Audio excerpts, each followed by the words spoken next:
आदाब साथियों, the aware point news में आप तमाम दर्शकों का स्वागत है।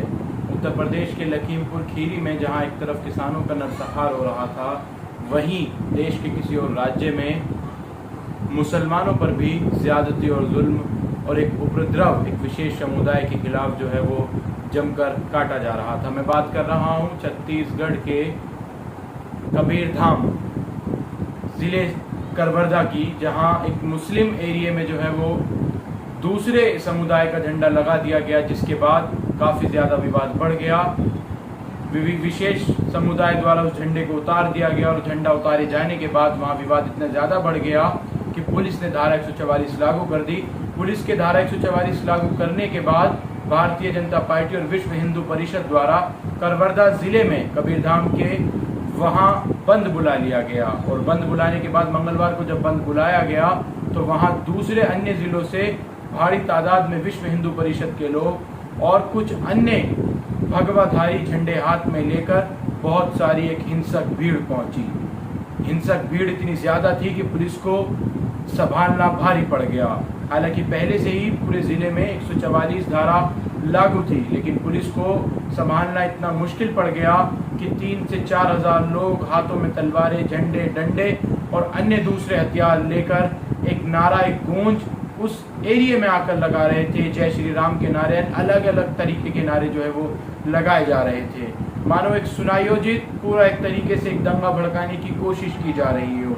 लेकिन पुलिस ने बाद में भारी जो है वो बल का प्रयोग किया और तमाम प्रदर्शनकारियों को, उस तमाम हिंसक भीड़ को खदेड़ दिया। लेकिन तब तक वो हिंसक भीड़, तब तक वो लोग जो हाथ में भगवा झंडे और जय श्री राम के नारे लगा रहे थे, मानो पूरे ज़िले में तमाम लोगों को घरों में तोड़फोड़ की, गाड़ियों को आगजनी की और तोड़फोड़ इतनी ज़्यादा की कि पूरा एरिया को एक तरह से दंगे की तरह जो है वो तस्वीर को पूरा बदल गया। बड़ा सवाल ये है कि जहां छत्तीसगढ़ के मुख्यमंत्री दूसरे राज्य जाकर राजनीति कर रहे हैं, लखीमपुर में किसानों के नरसंहार की फिक्र कर रहे हैं, वहाँ उनके अपने राज्य में क्या कुछ एक विशेष समुदाय के लोगों पर हो रहा है उसकी उन्होंने ज़रा भी फिक्र ना की, एक ट्वीट तक ना किया। हालांकि इस मामले में प्रशासन ने सख्ती से कदम उठाए हैं। अब तक तमाम दंगाइयों की पहचान कर 100 से ज़्यादा लोगों को गिरफ्तार कर लिया है और तकरीबन 300 से ज़्यादा लोगों को अज्ञात जो है उनके ऊपर FIR दर्ज की है और लगातार पुलिस की जो है जाँच जारी है। बाद में पूरी तरह से पुलिस ने भारी बल का प्रयोग कर आंसू गैस की भी जो है वो गोले छोड़े और तमाम लोगों को, उस हिंसक भीड़ को काबू में कर लिया और तमाम लोगों को खदेड़ने में जो है वो पुलिस कामयाब रही। फिलहाल जो है वहाँ इंटरनेट सेवा को भी जो है बंद किया गया है और आवन जाहन वहाँ का और ज़िले की सीमाओं को सील कर दिया गया है। हिंसक भीड़ ने इतना जो है तांडव वहाँ मचाया कि अब वहाँ इंटरनेट सेवा और कर्फ्यू भी इम्पोज कर दिया गया है। मैं कुछ तस्वीरें आपको वहाँ की दिखाना चाहूँगा।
जो आपने देखी कि किस तरह से जय श्री राम के नारे लगाकर उपद्रवी लगातार उपद्रव जो है वो मचाते जा रहे हैं और उनको कोई रोकने वाला नहीं है। गाड़ियों को फेंक दिया जा रहा है, पलट दिया जा रहा है और वहीं छत्तीसगढ़ के मुख्यमंत्री दूसरे राज्य में किसानों के नरसंहार की फिक्र कर रहे हैं। आखिर क्यों? क्या ये एक बड़ी साजिश तो नहीं है लखीमपुर खीरी की तरफ से ध्यान खींचने का कि एक सुनायोजित तरीके से पुलिस अधीक्षक मोहित गर्ग ने भी ये दावा किया है कि ये हिंसक भीड़ जो है ये सुनायोजित प्रायोजित तरीके से जो है बुलाई गई थी और दंगा भड़काने की एक बहुत बड़ी साजिश थी। फिलहाल हमने इसको काबू में कर लिया है और ये जो एक अलग ही यहाँ का माहौल जो है वो बिगाड़ने की कोशिश की जा रही थी। फिलहाल हालात काबू में है। इंटरनेट सेवा को और कर्फ्यू को भी जल्द बहाल मौके की नजाकत को देखकर कर दिया जाएगा।